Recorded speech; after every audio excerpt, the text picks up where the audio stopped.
सुप्रभात, नमस्कार सभी छात्र छात्राओं को बबलू महिला पीजी महाविद्यालय की ऑनलाइन कक्षाओं की कड़ी में हार्दिक स्वागत एवं अभिनंदन। आज हम ऑनलाइन कक्षाओं में बीए और बीएड द्वितीय वर्ष के विषय इतिहास के रूप में भारतीय संस्कृति, जिसे भारतीय सांस्कृतिक इतिहास की मूल प्रवृत्तियाँ या भारतीय संस्कृति के मूल आधार के नाम से जाना जाता है, वह हमारा द्वितीय सूत्र है। उस विषय के टॉपिक के रूप में आज हम ले रहे हैं हमारा तीसरा धर्म बौद्ध धर्म। क्योंकि भारत के प्राचीन धर्मों की बात करें, आधारभूत धर्मों की बात करें तो सबसे पहले वैदिक धर्म का नाम आता है। वैदिक धर्म के पश्चात दूसरा जो धर्म था वो हम पढ़ चुके हैं, जैन धर्म का विशेष उल्लेखनीय स्थान रहा। और अब आज हम पढ़ने जा रहे हैं वो है बौद्ध धर्म, जो कि भारत के प्राचीन धर्मों में गिना जाता है। यहाँ तक कि विश्व के तीसरे धर्म के रूप में बौद्ध धर्म को माना भी जाता है। अर्थात आज हम उस धर्म की चर्चा करेंगे जिसमें महात्मा बुद्ध के द्वारा इस धर्म को प्रसारित किया गया और उस समय फैली बुराइयों को दूर करने के लिए इस धर्म ने भारतीय संस्कृति में एक विकास के रूप में कार्य किया। तो आज हम बौद्ध धर्म की शुरुआत करते हैं प्रस्तावना से कि बौद्ध धर्म का जो उदय हुआ किस समय हुआ। जिस समय जैन धर्म का उदय हुआ वही समय बौद्ध धर्म का है, इसलिए हम कह सकते हैं 6वीं शताब्दी। कौन सी शताब्दी? 6वीं शताब्दी जो था, शताब्दी का ईसा पूर्व जो समय था, उस समय ये बौद्ध धर्म और जैन धर्म दोनों धर्म जो है एक साथ लगभग आसपास के समय में ही इनका क्या हुआ, उदय हुआ और इनका प्रचार प्रसार भी एक साथ हुआ। लेकिन बाद में समय के अनुसार एक जो है पूरा उन्नत हो गया और एक भारत से बाहर विदेशों में चला गया और आज एक धर्म जो है शेष निचले स्थानों पर रह गया, जबकि दूसरा धर्म जो है आज भी भारत के अलावा विश्व के कई राज्यों में अपना परचम लहरा रहा है। तो ये है वही बौद्ध धर्म है जो आज भारत में भले सिमट गया हो, किंतु भारत से बाहर चीन, नेपाल और भी कई राष्ट्रों में इसका आज भी बौद्ध धर्म का बोलबाला है। तो शुरुआत करते हैं बौद्ध धर्म के परिचय के रूप में कि उस समय जिस समय 6वीं शताब्दी ईसा पूर्व का समय था, उस समय व्यापक धार्मिक क्रांतियां हुई। उन्हीं क्रांतियों में क्योंकि धर्म के विरुद्ध कई प्रकार की विचारधाराएं उदय हुई, जिसको हम धर्म सुधार आंदोलन के नाम से जानते हैं। उसी धर्म सुधार आंदोलन के समय जैन धर्म और बौद्ध धर्म ने अपनी शिक्षाओं से, अपने सिद्धांतों से और अपनी सरल भाषा के माध्यम से समाज में धर्म में फैली बुराइयों को दूर करने के लिए जागृति के रूप में नव निर्माण का कार्य किया। इसीलिए माना जाता है कि भारत में उस समय वैदिक धर्म में फैली बुराइयां जैसे यज्ञवाद, वेदवाद, बहुदेवतावाद, रूढ़िवाद, आडंबरयुक्त कर्मकांड और ब्राह्मणों के बढ़ते वर्चस्व और प्रभुत्व को देखते हुए भारतीय समाज पूरी तरह दूषित हो चुका था। इसलिए समाज में कई प्रकार के अवगुण और संस्कृति जो है बिल्कुल पूरी तरह से दब चुकी थी, अर्थात उसका विकास होना अवरुद्ध हो चुका था। उसी समय बौद्ध धर्म ने अपना प्रचार प्रसार करना आरंभ किया और वो प्रचार प्रसार उसने उसमें स्थानीय भाषा के रूप में किया, क्योंकि इसका साहित्य जो लिखा गया तो साहित्य अपने आप में इसलिए महत्वपूर्ण रहा क्योंकि साहित्य की जो भाषा थी वो भाषा जो रही वो थी पाली भाषा। कौन सी भाषा थी? पाली भाषा। और पाली भाषा उसमें स्थानीय भाषा थी। क्या थी? स्थानीय भाषा। तो याद रहे, स्थानीय भाषाओं में जितना धर्म का प्रचार प्रसार होगा उतनी ही वो धर्म क्या होगा, फलीभांति रूप से आगे बढ़ेगा।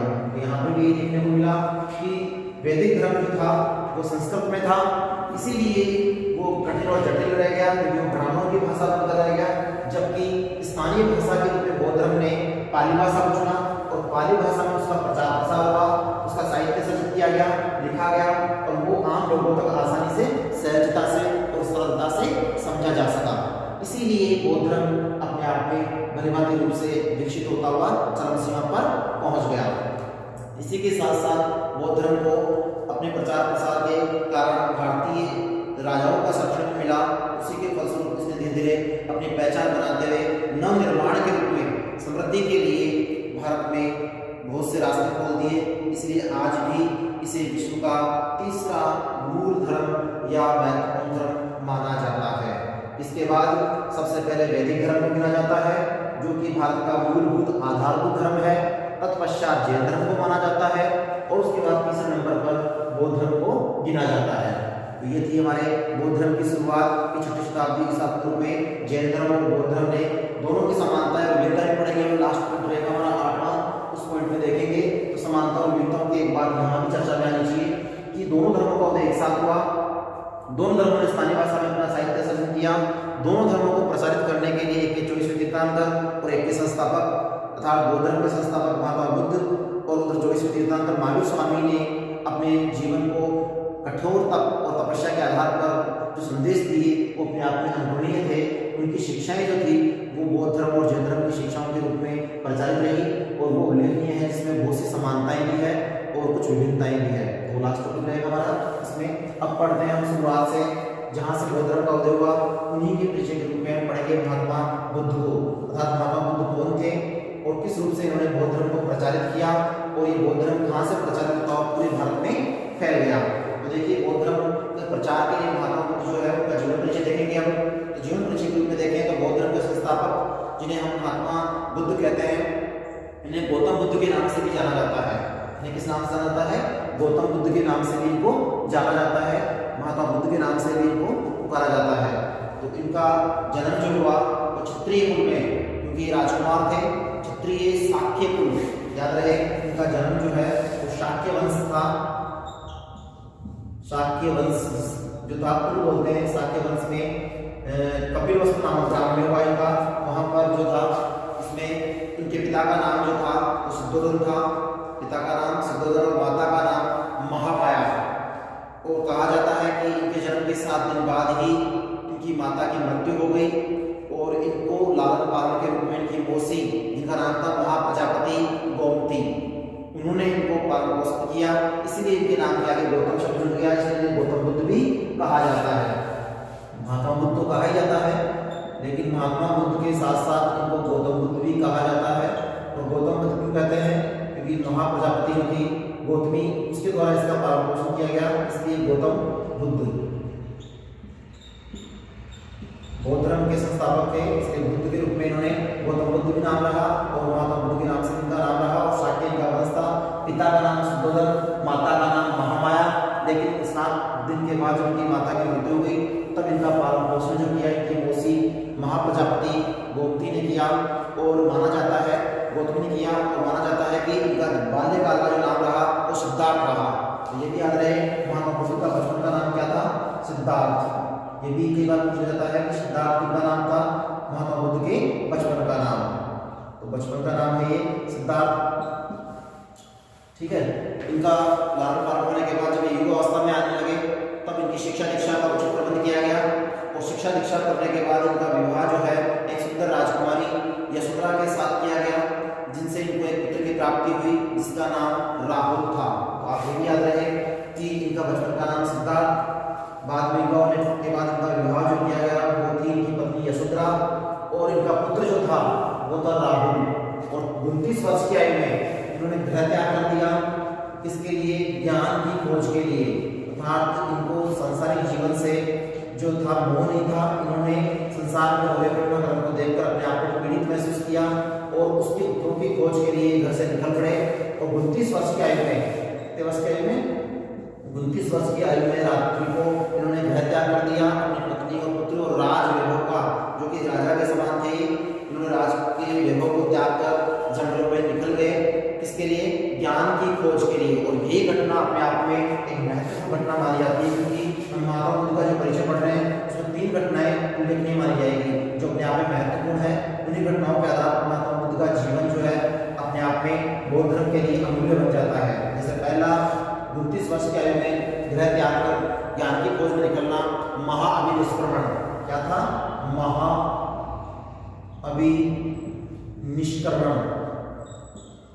अर्थात अपने आप में ज्ञान की खोज के लिए घर त्याग देना, वो अपने आप में महाअभिनिष्क्रमण के रूप में माना गया। तो ये पहली घटना जो थी वो अपने आप में महत्वपूर्ण घटना है, घर त्यागना 29 वर्ष की आयु में, ठीक है। उसके बाद दूसरा जो है महत्वपूर्ण घटनाक्रम वो देखेंगे तो वो रहेगा इनको जब ज्ञान प्राप्त हो जाएगा कठोर 5 वर्ष की तपस्या के बाद, तो इनको ज्ञान प्राप्त होगा। कठोर 5 वर्ष लगातार ये क्या करेंगे? तपस्या करेंगे। तपस्या के बाद ज्ञान जो प्राप्त होगा उसको हम एक नए नाम से जानेंगे और वो नाम की जीवन की महत्वपूर्ण घटना रहेगी, इसको धर्म चक्र परिवर्तन कहते हैं। धर्म चक्र परिवर्तन, याद रहे ये दूसरी घटना है जीवन की महात्मा बुद्ध के और अपने आप में महत्वपूर्ण घटना है धर्म चक्र परिवर्तन। इसको क्यों नाम दिया गया? क्योंकि यहाँ पर 5 वर्ष के कठोर तप के के बाद इनको क्या प्राप्त हुआ? ज्ञान प्राप्त हुआ। और ज्ञान प्राप्त होने के कारण इस घटना को नाम दिया गया धर्म चक्र परिवर्तन। तत्पश्चात तीसरी घटना इनके जीवन की अंतिम घटना होगी, जो ज्ञान प्राप्ति के बाद 45 वर्षों तक इसका प्रचार प्रसार करेंगे और 80 वर्ष की आयु में गोरखपुर के समीप कुशीनारा नामक जगह है जहां पर इनकी मृत्यु होगी तथा शरीर त्याग देंगे। और इसी घटना को महापरिनिर्वाण के नाम से जाना जाता है। महापरिनिर्वाण तथा निर्वाण का तात्पर्य यहाँ पर किससे लिया गया है? मोक्ष से लिया गया है। तो यहाँ पर इनको मोक्ष की प्राप्ति होगी, मोक्ष ना मिलेगा 80 वर्ष की आयु में। यहाँ पर महापरिनिर्वाण के रूप में मोक्ष प्राप्त होगा और वो कहाँ होगा? कुशीनारा जगह है, कुशीनगर जिसे कहते हैं, वहां पर इनकी मृत्यु या मोक्ष मिलेगा। तो ये जीवन के 3 घटनाक्रम जो है वो महात्मा बुद्ध के लिए महत्वपूर्ण है। दोबारा रिपीट करो। पहला है 29 वर्ष की आयु में गृह त्याग करना, इसके लिए ज्ञान की खोज के लिए, सत्य को जानने के लिए। लेकिन इनके दिमाग में 3 प्रश्न चल रहे थे जो अपने आप में अमूल्य थे कि बुढ़ापा क्यों आता है, व्यक्ति बीमार क्यों होता है और मृत्यु क्यों होती है। ये तीनों चीजें जो है उनको पीड़ा की तरह सता रही थी और उनके उत्तर इनको न मिलने के कारण इन्होंने क्या किया? उनकी खोज के लिए उन्होंने गृह त्याग कर दिया, सारा राज्य को छोड़ दिया, पत्नी और पुत्र को छोड़ दिया और जंगलों में दर भटकते रहे। और 5 वर्ष कठोर तप करने के बाद इन्होंने जो ज्ञान प्राप्त किया वो अपने आप में बोध गया, बिहार के अंदर जगह है बोध गया में, वहां पर उस वृक्ष के नीचे जहाँ बैठे उस वृक्ष का नाम है बोधि वृक्ष। और इसीलिए वहां पर उन्होंने जो ज्ञान प्राप्त किया उसको धर्मचक्र बोध की संज्ञा दी गई। तो ये अपने आप में अमूल्य है कि जब इन्होंने ज्ञान प्राप्त किया तो कहाँ किया? तो इन्होंने ज्ञान जो प्राप्त किया वो कहाँ किया? बोध गया जो बिहार के अंदर है। और ये घटना जो है अपने आप में बोधि वृक्ष के नीचे घटित हुई। और ये भी माना जाता है कि उन्होंने पहला उपदेश जो है वो 2 लोगों को दिया था। 2 लोग कौन थे?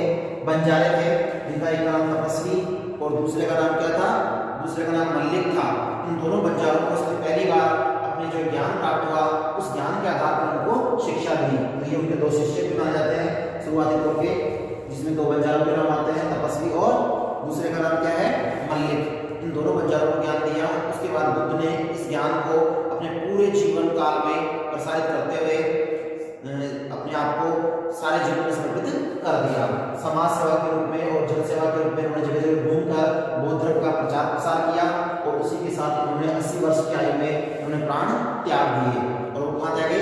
कुशीनारा, जो कुशीनगर है वहां पर इनको मोक्ष और महापरिनिर्वाण की प्राप्ति हुई, जो कि इनके जीवन की तीसरी अमूल्य घटना मानी जाती है। तो ये थे महात्मा बुद्ध, इनका परिचय, जिसमें विशेष रूप से इनके माता पिता, पिता शुद्धोधन, माता महामाया और लालन पालन करने वाली मौसी कौन थी? महाप्रजापति गौतमी। और उसके बाद उनका नाम जो रहा वो सिद्धार्थ रहा।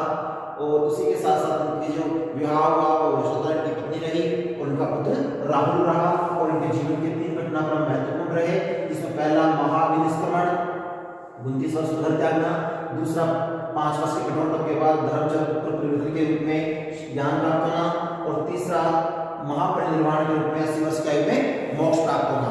तो ये था इनका जीवन परिचय। अब पढ़ेंगे आगे हम महात्मा बुद्ध की शिक्षाएं, अर्थात महात्मा बुद्ध ने जो ज्ञान प्राप्त किया उसके पश्चात जो शिक्षाएं दी वो किस रूप में और कहाँ और कैसे दी। तो देखिए इन शिक्षाओं का हम अलग अलग सिद्धांतों के रूप में अध्ययन करेंगे, जिनको शिक्षाएं भी कह सकते हैं और सिद्धांत भी कह सकते हैं। तो महात्मा बुद्ध की शिक्षाएं या बौद्ध धर्म के सिद्धांत कहें तो भी कोई अतिशयोक्ति नहीं होगी। शुरुआत करते हैं नंबर 3 पॉइंटर वाला, बौद्ध धर्म के सिद्धांत एवं शिक्षाएं। तो बौद्ध धर्म के सिद्धांत और शिक्षाएं मुख्य 5 भागों में बांटी गई है। कितने भागों में बांटी गई है? 5, जिन्हें हम अलग अलग देखेंगे। सबसे पहली महात्मा बुद्ध के द्वारा जो दी गई शिक्षा या सिद्धांत जो है बौद्ध धर्म का, वो है 4 आर्य सत्य। ये प्रमुख माने गए हैं, 4 आर्य सत्य माने गए हैं, वो प्रमुख माने गए हैं, क्योंकि इन्हीं की वजह से तो इन्होंने ज्ञान की खोज के लिए घर को त्यागा। इसीलिए इन्होंने इन 4 आर्य सत्यों को पहचाना कि मनुष्य जीवन में मनुष्य को कई प्रकार की समस्याओं का सामना करना पड़ता है, जिसमें मुख्यतः उसके लिए 4 चीजें हैं। जैसे नंबर 1 पहला है जो आर्य सत्य माना गया है वो है दुख, कि मानव के जीवन में दुख क्यों आते हैं, अर्थात दुख जो है वो क्या है और क्यों आते हैं, इसका कारण उनको नहीं पता लगा। तो उसी की खोज के लिए उन्होंने जंगलों में चले गए। जब ज्ञान प्राप्त हुआ तो उसी का उन्होंने निवारण किया। तो पहला दुख और दूसरा दुख का कारण। उन्होंने ये भी खोजने का प्रयास किया कि दुख जो है किस वजह से आता है। तो उन्होंने बताया भी है कि दुख का कारण है है हमारी इच्छा, तृष्णा, लालसा, कामना, ये जो है अपने आप में हमारे लिए दुख की राह बनाती है और उसी से मानव दुखी होता है।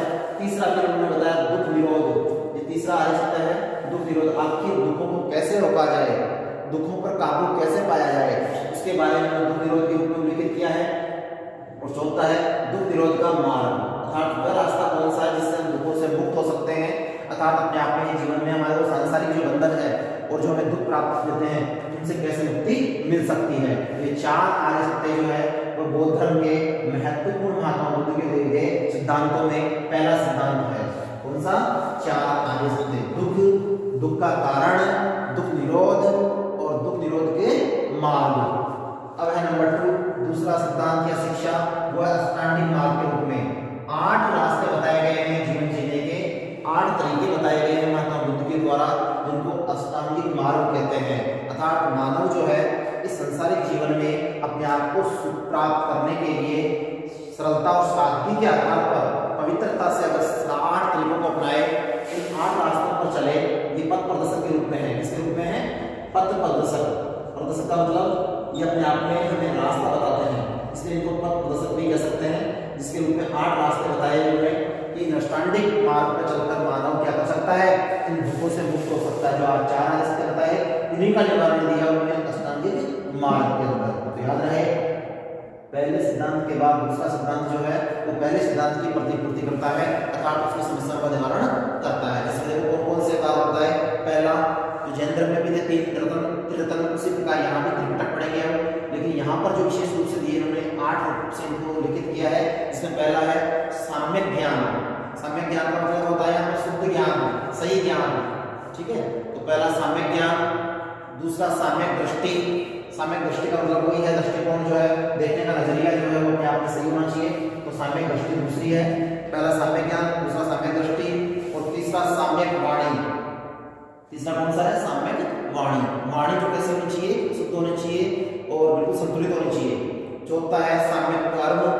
कर्म जो है वो भी अपने आप में कैसे होना चाहिए? शुद्ध और पवित्र होना चाहिए, क्योंकि कर्मों के आधार पर ही फल मिलते हैं। ये इस बौद्ध धर्म के आधार पर भी उल्लेखित किया गया है, अर्थात बौद्ध धर्म ने कर्मवाद के सिद्धांत को परिभाषित रूप से उल्लेखित किया है कि जैसा कर्म करेंगे वैसा ही हमें फल की प्राप्ति होगी।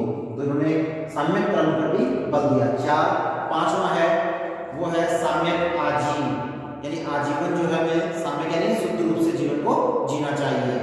छठा है सम्यक प्रयत्न। सम्यक प्रयत्न का मतलब हमें क्या करना चाहिए? शुद्ध प्रयत्न करना चाहिए किसी भी काम को करने के लिए। 7वां है सम्यक स्मृति।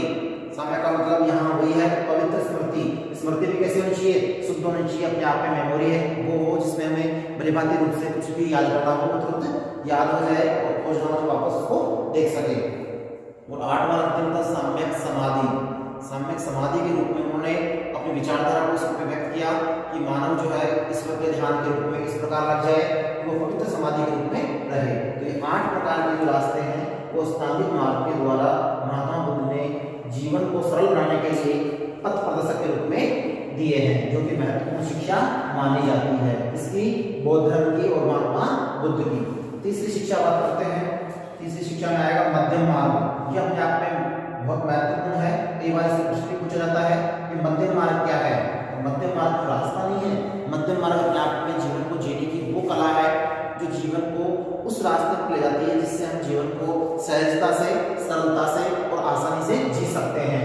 जैसे जीवन में 3 प्रकार की समस्याएं आती है, विशेष रूप से ये बीच का रास्ता हमारे को उसमें मध्यम मार्ग के रूप में जाना जाता है। जैसे महात्मा बुद्ध ने एक स्त्री को रोते हुए देखकर उसके बारे में उल्लेखित किया था क्योंकि उसका पुत्र की मृत्यु हो चुकी थी और वो उसके विलाप में इतनी डूब चुकी थी कि उसको सुध-बुद्धि नहीं थी। तब महात्मा बुद्ध ने अपना जो उपदेश दिया उसी रूप में दिया कि हमें वीणा के तारों को इतना अधिक भी नहीं कसना चाहिए कि स्वर या संगीत आना ही बंद कर दे और इतना ढीला भी नहीं छोड़ना चाहिए कि उसमें स्वर की आवाज ही न आए। तो क्या करना चाहिए? इन दोनों के बीच का बैलेंस बनाते हुए बीच का रास्ता है वो रखना चाहिए। अर्थात हमें सुख में इतना आनंद भी नहीं होना चाहिए कि हम दुख को भूल ही जाए और सुख में ही प्रफुल्लित होकर जीवन को गवा बैठे, और दुख में इतने भी गंभीर नहीं होने चाहिए कि दुख में ही जीवन को बिता दें और सुख की आशा ही न करें। अर्थात उन्होंने दोनों का मिश्रण किया है। सुख और दुख के बीच का रास्ता जो है अपने आप में यहाँ पर मध्यम मार्ग माना गया है। अर्थात जीवन को बैलेंस बनाकर संतुलित बनाते हुए जीवन के कौन से पथ पर चलना चाहिए?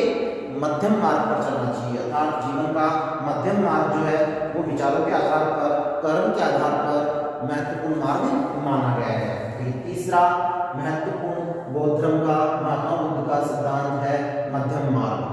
नंबर 4 की बात करें तो चौथा है 10 सील के सिद्धांत।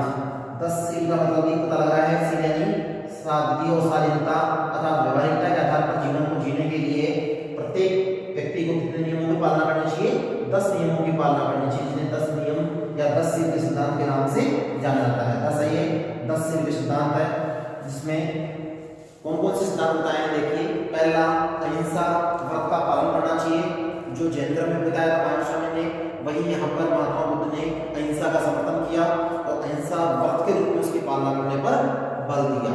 दूसरा सदा सत्य बोलना, जो संस्कृत में भी कहते हैं सदा सत्य वदति, अर्थात हमेशा क्या करना चाहिए? हमें सत्य का अनुसरण करना चाहिए और सत्य ही बोलना चाहिए। तीसरा चोरी न करना, अर्थात चोरी करना अपने आप में पाप है जो अनुचित है, इसीलिए चोरी न करना चाहिए।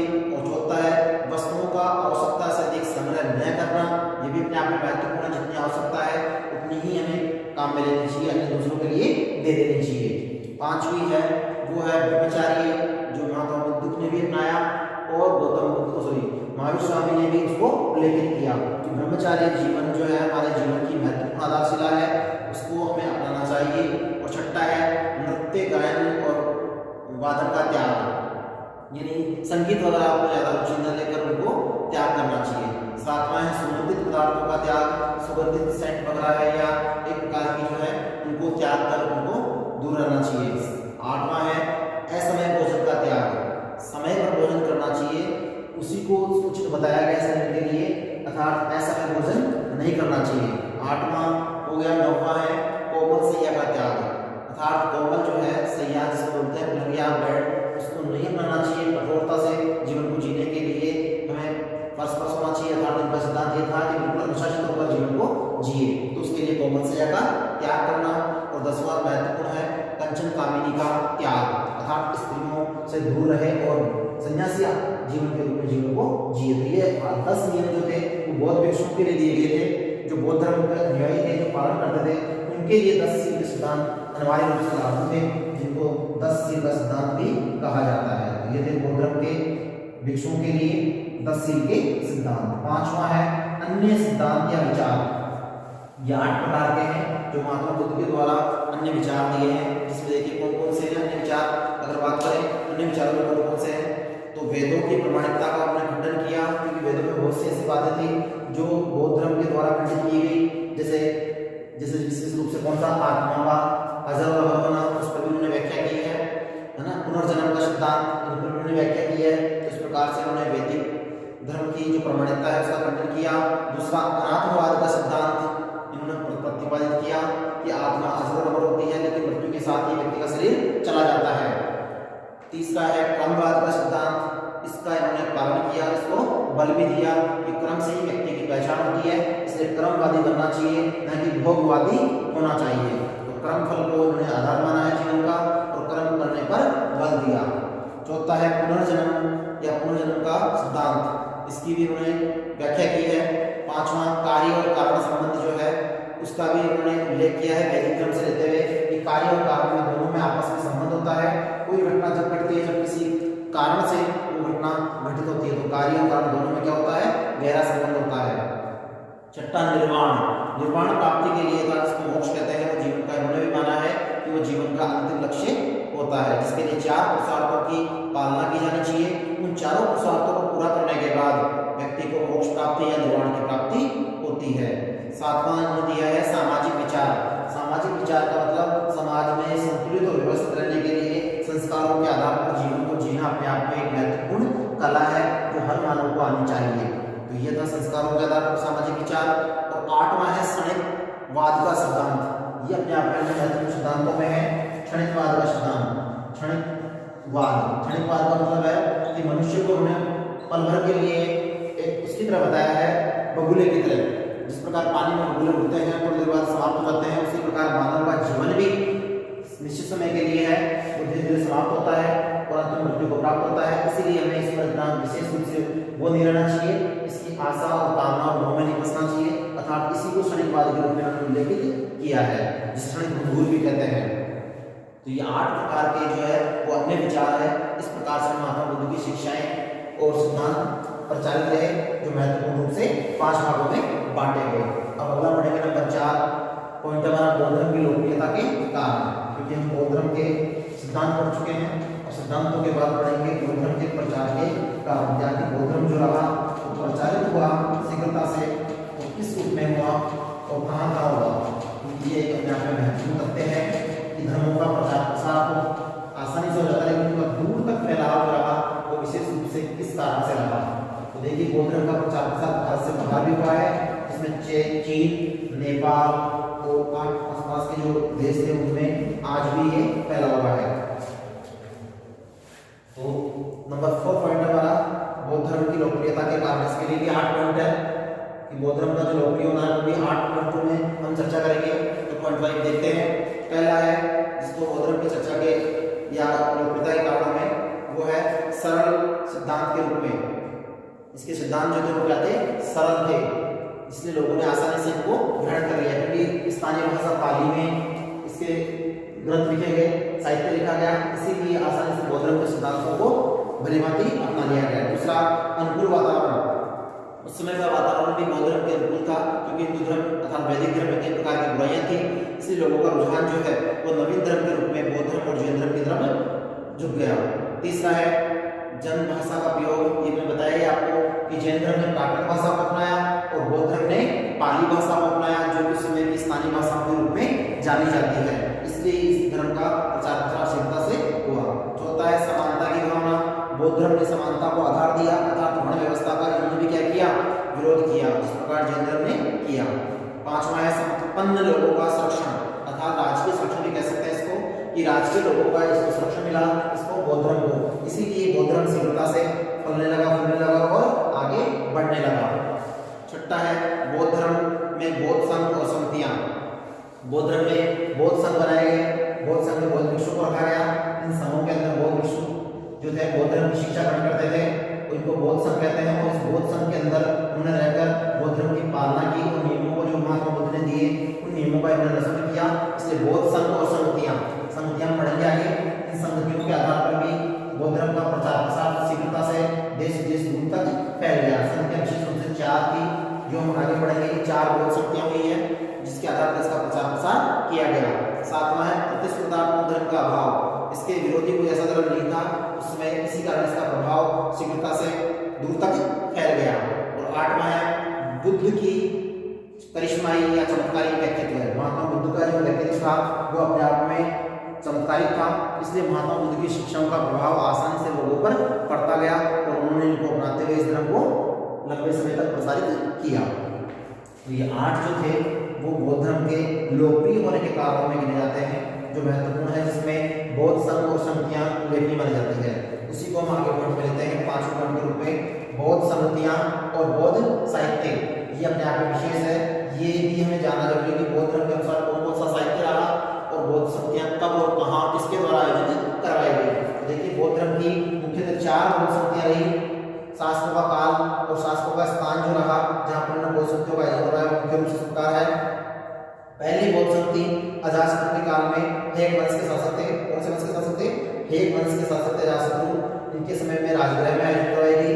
उसके पश्चात दूसरा कालाशोक जो थे उनके द्वारा पाटलिपुत्र में आयोजित करवाई गई दूसरी बौद्ध समिति।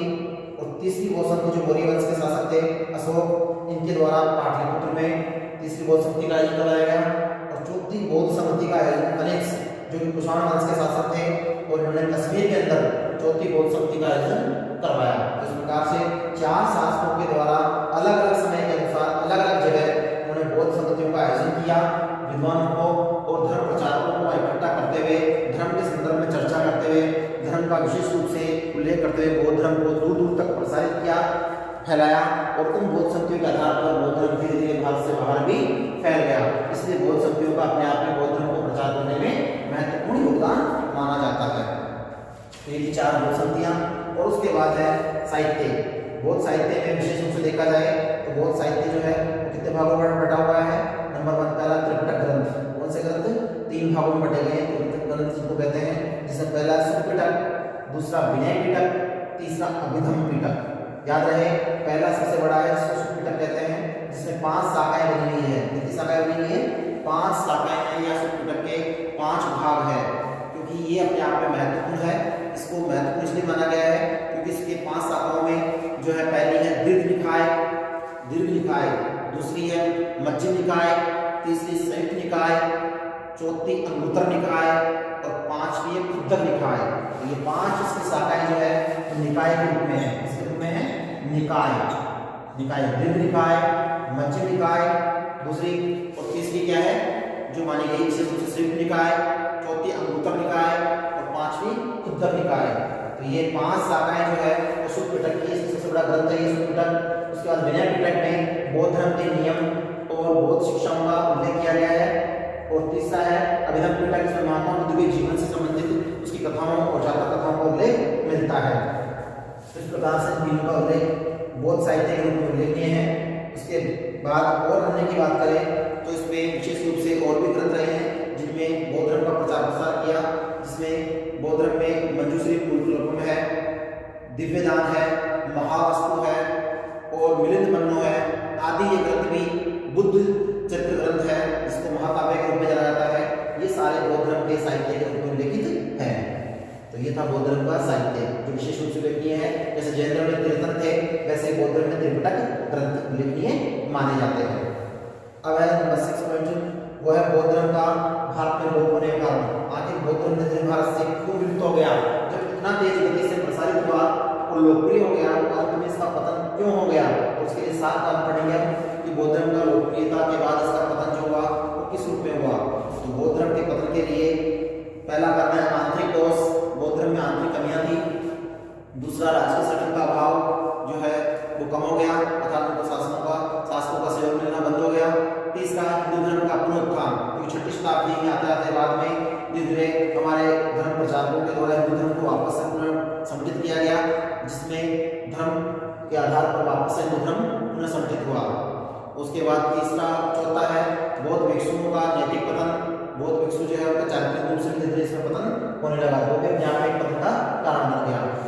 5वां है बौद्ध धर्म में विभाजन। बौद्ध धर्म में विभाजन वाला एक पॉइंट भी है जो महत्वपूर्ण रूप से बौद्ध धर्म का विभाजन जो है दो भागों में हो गया। बौद्ध धर्म जो है कितने भाग बढ़ गया? बौद्ध धर्म का विभाजन ये महत्वपूर्ण है। सभी धर्मों में 2-2 शाखाएं बनी, लेकिन यहाँ बौद्ध धर्म में 2 शाखाएं बनी। तो कौन कौन सी शाखाएं रही? उसमें सबसे पहली हीनयान और दूसरी जो रही नंबर 1 हीनयान और नंबर 2 महायान। महायान वाले जो थे कठोर नियमों की पालना करने वाले थे और हीनयान वाले जो महात्मा बुद्ध के समर्थक थे, इसलिए उन्होंने बुद्ध के आधार पर जो नियम बताए, सिद्धांत बताए, उनकी उन्होंने पालना की। उससे पहली शाखा जो थी बौद्ध धर्म की वो क्या थी? हीनयान। और दूसरी शाखा महायान। ये भी अपने आप में बौद्ध प्रचारकों के द्वारा प्रचार प्रसार जो किया गया उसमें 2 शाखाओं के आधार पर इसको प्रसारित किया गया, जिसमें विरोधाभास की स्थिति बनी और इसी कारण इसका स्थान कम होने लगा और भारत से लोप हो गया। इसके बाद अगला है विदेशी आक्रमण। ये भी बौद्ध धर्म के पतन के कारणों में एक महत्वपूर्ण माना जाता है कि बौद्ध धर्म का भारत से निकल जाने में विदेशी आक्रमणकारियों का महत्वपूर्ण योगदान रहा, जिन्होंने भारत पर आक्रमण किए। उसी के साथ ये धर्म धीरे धीरे कमजोर पड़ गया। और 7वां अंतिम है राजपूतों का उत्कर्ष। 7वीं शताब्दी में आते आते राजपूत जो थे वो अपने आप में चरम सीमा पर पहुंचने लगे, अर्थात उनका विकास होने लगा। और 8वीं से लेकर 12वीं शताब्दी तक भारत में जब राजपूत काल रहा तब बौद्ध धर्म बिल्कुल पूरी तरह से गुम हो गया, अर्थात कमजोर हो गया और धीरे धीरे इसका पतन हो गया। तो ये 7-8 कारण जो है वो भारत में बौद्ध धर्म के पतन के या लोप होने के कारणों में गिने जाते हैं। ठीक है, नेक्स्ट 7वां पॉइंट है भारतीय संस्कृति को बौद्ध धर्म की देन। भारतीय संस्कृति को बौद्ध धर्म ने क्या दिया? तो देखिए इसके मोटे तौर पर देखें तो भारतीय संस्कृति ने जो बौद्ध धर्म से जो लिया वो 4 भागों में है। पहला धर्म और दर्शन के क्षेत्र में, धर्म और दर्शन के क्षेत्र में बौद्ध धर्म ने हिंदू धर्म की कमियों को दूर करने के लिए अष्टांगिक मार्ग को दिया, 4 आर्य सत्य दिए और मध्यम मार्ग को अपनाया। वो अपने आप में भारतीय धर्म और दर्शन के लिए उल्लेखनीय सिद्धांत माने गए हैं। तो बौद्ध धर्म की पहली देन क्या है? धर्म और दर्शन में 4 सिद्धांत है। उसमें पहला है धर्म और दर्शन के क्षेत्र में देन। तो धर्म और दर्शन के क्षेत्र में क्या दिया? उन्होंने हिंदू धर्म में फैली बुराई को दूर करने के लिए अष्टांगिक मार्ग दिया, मध्यम मार्ग दिया और 4 आर्य सत्य जो बताए वो दर्शन से संबंधित सिद्धांत माने गए हैं। नंबर 2 दूसरी देन जो मानी गई साहित्य के रूप में है, जिसको हम साहित्य या कला के रूप में देख सकते हैं। साहित्य के क्षेत्र में पाली भाषा में कई ग्रंथ लिखे गए, जिसमें जैसे बुद्ध चरित्र महाकाव्य है, सारीपुत्र प्रकरण है, और नाटकों में बात करें तो मंजूश्री कूलकल्पम है, दिव्यदान है, महावस्तु एवं मृत मन्नो आदि ग्रंथ जो है वो साहित्य की दृष्टि से अपने आप में महत्वपूर्ण उत्कृष्ट श्रेणी के ग्रंथ माने गए हैं, जो अपने आप में पाली भाषा में और स्थानीय भाषा में लिखे गए। कुछ ग्रंथ संस्कृत भाषा में भी लिखे गए हैं, क्योंकि संस्कृत उस समय की प्राचीन भाषा थी, तो बौद्ध धर्म के ग्रंथ संस्कृत में भी उल्लेखित है। तो ये था साहित्य के क्षेत्र में योगदान। अब बात करते हैं कला के क्षेत्र में योगदान। तीसरा योगदान जो रहा भारतीय संस्कृति को बौद्ध धर्म का, वो कला के क्षेत्र में रहा, और कला के क्षेत्र में बौद्ध धर्म के द्वारा मूर्तिकला, शिल्पकला, चित्रकला और स्तंभ और गुंबद निर्माण कला में विशेष रूप से योगदान दिया, क्योंकि इसका उदाहरण हमें मौर्य काल के शासकों के द्वारा बौद्ध धर्म ग्रहण करने के बाद जो कार्य किया उससे पता चलता है। जैसे अशोक के काल में सांची का स्तूप कला के लिए एक विशेष स्मारक के रूप में जाना जाता है। याद है, स्तूप बनाने की जो कला थी वो कहाँ से ली गई? बौद्ध धर्म से ली गई। और किस काल के शासकों की थी विशेष? ये मौर्य काल के शासक जो थे, इसमें अशोक का स्थान विशेष आता है। अशोक ने अनेक प्रकार के स्तूप बनवाए जो कि कला में अपने आप में महत्वपूर्ण थे। तो ये थी कला। और उसके बाद नंबर 4 पे आएगा वो है प्रशासनिक क्षेत्र में। देखिए, प्रशासनिक क्षेत्र में बौद्ध धर्म ने महत्वपूर्ण योगदान दिया। बौद्ध धर्म और जैन धर्म ने अहिंसा और बौद्ध का सिद्धांत का पालन किया, और उसी के आधार पर उन्होंने मध्यम मार्ग को अपनाया और जनतंत्र में समानता, सहिष्णुता और भ्रातृत्व की भावना को आधार दिया। तो ये अपने आप में प्रशासनिक व्यवस्था के लिए एक महत्वपूर्ण आधार रहा कि प्रशासन में भी उन्होंने महत्वपूर्ण कार्य किया कि उन्होंने क्या लिया? सहिष्णुता और भ्रातृत्व की भावना को जागृत किया और उसी भावना को जन्म देते हुए उसको भारत में फैलाया। ये थी भारतीय संस्कृति को चौथी देन। और पांचवी देन है आचार विचार के रूप में। आचार और विचार के रूप में जो संस्कृति का महत्वपूर्ण आयाम माना जाता है, जिसमें बौद्ध धर्म ने भारतीय जनता को नैतिकता और सदाचार का पाठ पढ़ाया। नैतिकता और सदाचार का पाठ पढ़ाया जो अपने आप में मुख्य रूप से 10 शीर्ष सिद्धांतों में दिखाई देता है। तो ये था पांचवा और महत्वपूर्ण देन जो भारतीय संस्कृति को बौद्ध धर्म की देन मानी जाती है, जिसमें 10 शीर्ष के सिद्धांत जो थे वो आचार विचार के रूप में या संस्कृति के निर्माण के रूप में महत्वपूर्ण माने गए हैं। तो ये थे 7वें पॉइंट के आधार पर भारतीय संस्कृति को देन। और लास्ट पॉइंट रहा है हमारा वो है बौद्ध धर्म और जैन धर्म में तुलनात्मक अध्ययन। तो विभिन्नताओं के आधार पर भी पढ़ेंगे और समानताओं के आधार पर भी। तो कुछ समानताएं बताते हैं आपको और कुछ विभिन्नताएं जिनके आधार पर हम बौद्ध धर्म को और जैन धर्म को जान सकते हैं, क्योंकि दोनों का अध्ययन करने के बाद ये पाया गया कि दोनों धर्मों में अधिकांश समानताएं थी लेकिन कुछ विभिन्नताएं भी थी। तो सबसे पहले बात करते हैं बौद्ध धर्म और जैन धर्म में तुलनात्मक अध्ययन करते हुए समानताओं की कि कौन कौन सी समानताएं रही इसके आधार पर बौद्ध धर्म और जैन धर्म एक जैसे धर्म थे। तो देखिए, पहली समानता है दोनों ही धर्मों का उदय ब्राह्मण धर्म के विरुद्ध अर्थात प्रतिक्रिया से हुआ। बिल्कुल सही है।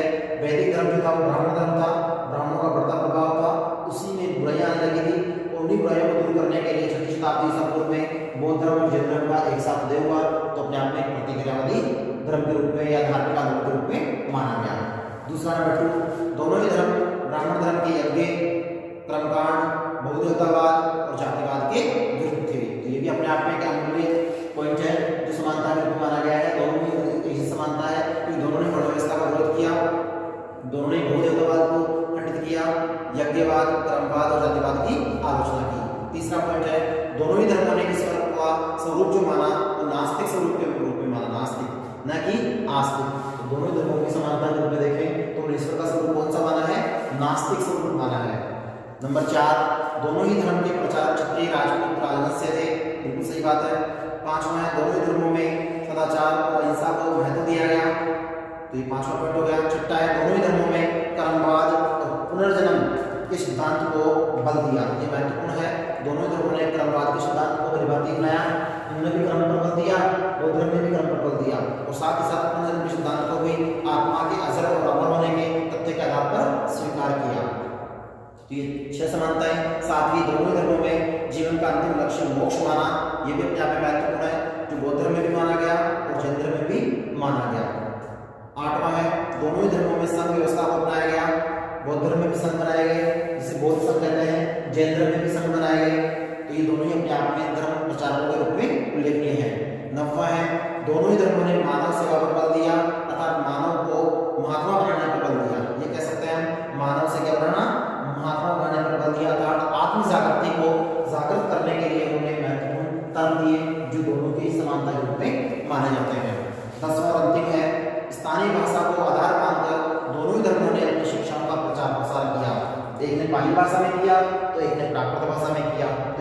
आप में एक अमूल्य है जो कि 10 नियम है जो अपने आप में बौद्ध धर्म के हैं। उसी प्रकार यहाँ पर 10 समानताएं हैं जो जैन धर्म और बौद्ध धर्म में पाई गई है।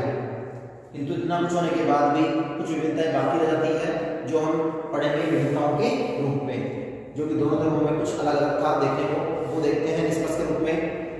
जैन धर्म के अनुसार मोक्ष की प्राप्ति मनुष्य की मृत्यु के पश्चात संभव है, जबकि बौद्ध धर्म जो मानता है वो कहता है कि मनुष्य इसी जन्म में निर्वाण को प्राप्त कर सकता है। तो ये पहला अंतर है दोनों का।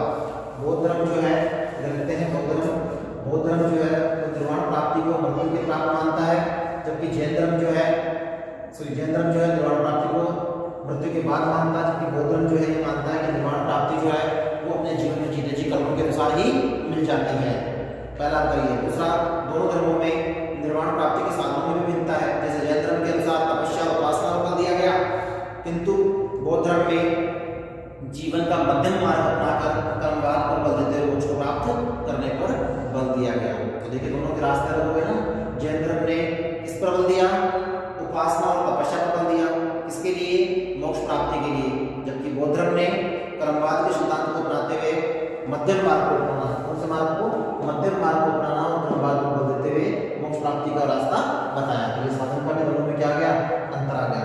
तीसरा अंतर जो है वो है जैन धर्म का मूल स्वरूप बौद्ध धर्म से अधिक प्राचीन है, क्योंकि जैन धर्म में 24 तीर्थंकर जो महावीर स्वामी के रूप में थे महात्मा बुद्ध के समकालीन, जबकि इधर महात्मा बुद्ध जो है वो पहले ही थे और उन्होंने बौद्ध धर्म को संस्थापक के रूप में स्थापित किया। तो ये भी अपने आप में एक अंतर था कि जैन धर्म प्राचीन था और बौद्ध धर्म बाद का समय था, इसीलिए ये तीसरे नंबर पर गिना जाता है।